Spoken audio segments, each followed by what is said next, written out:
that was a pleasant summer's evening out at the Odeon. At a mostly empty Odeon screen. Courtesy of my ma, who got us a gift card that we haven't managed to use. Luckily, your average Odeon gift card takes 2 years to expire. Yeah. We were only 6 months into that 2 years. You don't get much for your money in that place. £10.50.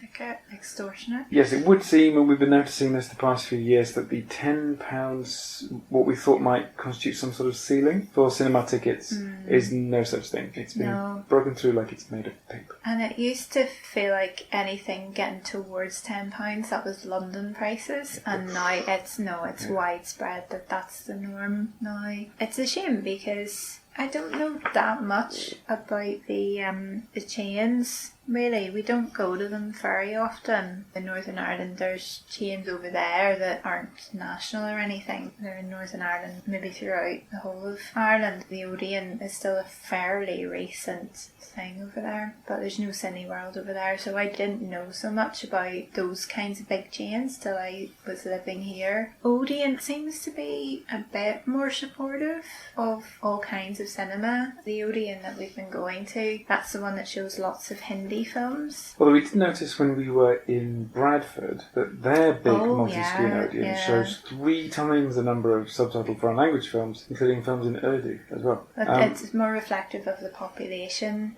though. Whereas Cineworld, they're okay and they're cheaper, but they own Picture House, which is the art house version, which is half and half. They're starting to make projectionists not a thing anymore. It's all just people who are trained in the digital stuff. It's all automated they're going to be using in Picture House, which is a shame. The thing that's constantly struck me is these are buildings which seem to make their money on food and drink sales. I hesitate to call them drinks when they are just huge cups full of ice. So I tend to think, okay, they're making the money on the food and drink sales. Should the cinema tickets be so cheap? But really, it's probably just that they've gone up with inflation. Plus, these buildings are getting increasingly luxurious now. They are. So, went to use the toilet on the way out. Biggest toilet I'd ever been in, ever. And really quite well decked out. It may be the case that we're going into these buildings and we're paying to run a building. A massive building. I mean, we're in Screen 1 at the Metro Centre Odeon, and it could seat 400 people, I think, perhaps altogether. Massive screen. Just keeping a building like that running must be really expensive. The attention that goes into soundproofing and sound direction in a lot of these places is, in a way, it's worth it, because when sound's done badly, it's interminable, but when it's treated really well, it can make the experience. It's something you can't help noticing in the likes of the Tyneside, where there'll be sound bleed. Even sometimes in the Cineworld, I think you can be in a screen. If you're in a part of a film that's really quiet, you'll be hearing the really loud bit from the screen next door. I was very glad that when we went to go and see A Quiet Place at the Tyneside, we weren't getting that. We were sufficiently distant from other screens. No, just getting lots of noise from all the other people in the auditorium.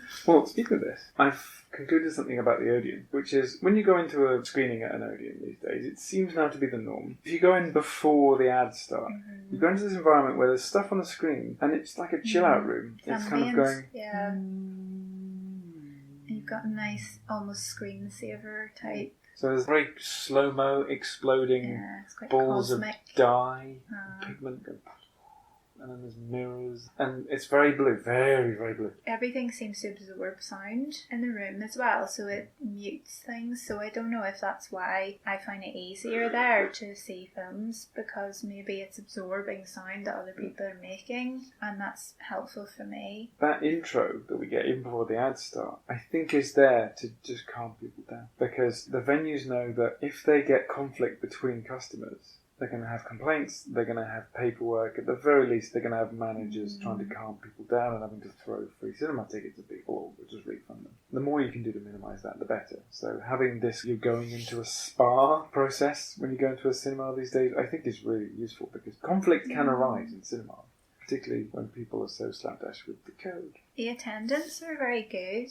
As you said, I like to watch the credits, and they were very respectfully waiting and not looking up, not expecting us to go, not clearing up anyway. We've had that experience quite a few times when I'm sitting trying to watch the credits, because as far as I'm concerned, the film's not over. That is part of the film. Them listening to the music, that's usually the best opportunity to hear the music, because you don't hear the music necessarily while you're watching the film, because that's not what it's there for. It's there to make you feel something while you're watching. You're not supposed to hear it and listen to it. It's a nice opportunity to listen properly to the music from the film and read a few of the names that you can catch, and just respect the amount of labour that's gone into the film. It's nice when the attendants aren't so rushed that they're having to get in, clean up, and they're annoyed at your presence, because as far as they're concerned you should be away. They're quite good in the Odeon, I've found, at just leaving you till you're finished and leaving the lights down, because that's often a problem where the lights come up as soon as the credits start, maybe even before the credits start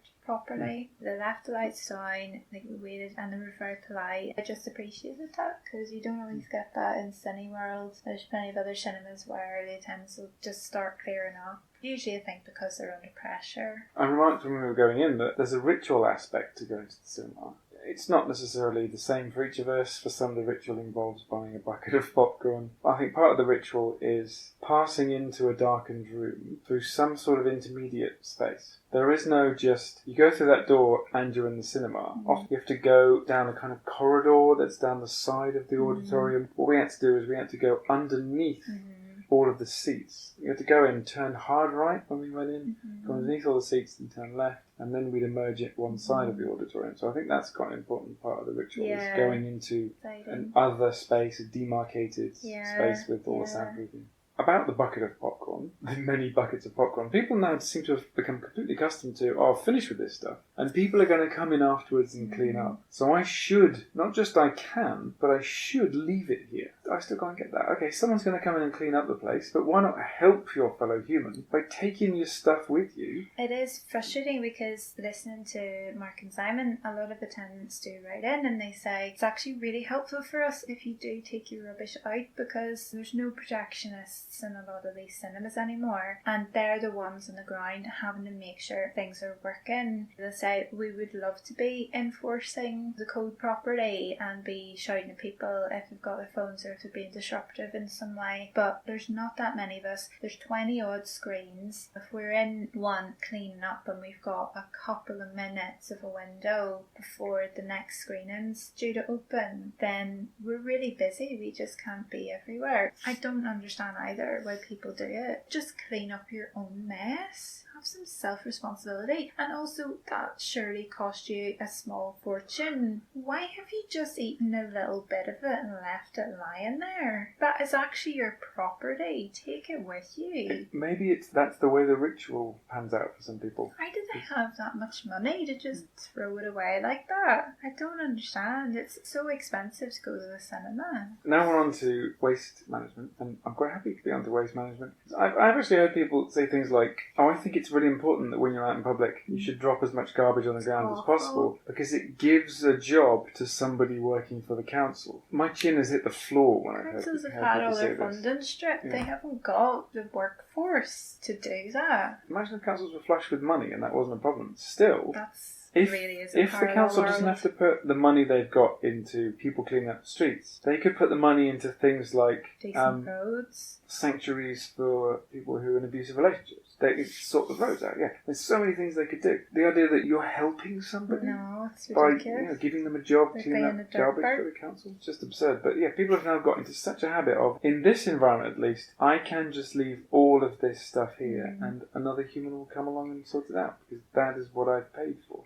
I don't think anyone ever pays enough money to get them into a position where they are entitled to have somebody else clean up after them. Even hotel rooms and restaurants, right? Yeah. Part of the deal is you're going to have somebody clean up after you. Even though that's a kind of mandatory thing that I couldn't change. I couldn't go, okay, I'd like to stay in a hotel room which isn't cleaned after I use it. Even though that's the case, I try and utterly minimise the amount that person's going to have to do after I leave. I'll strip the bed for them, not leave anything that needs to be thrown away or recycled. I take my own recycling with me. In a restaurant, I'm practically taking the plates back to the kitchen for people. I'll pile stuff up for them to make it easy, clean up messes on the table, that kind of thing. I think we all have a bit of a responsibility to do this. I hate the idea of there's this culture which is becoming increasingly normal where 90% of us waft around doing our flaky thing, creating all this detritus, and the remaining 10% buzz around after us cleaning up like droids. Not okay. I just did it. You got it off your chest now.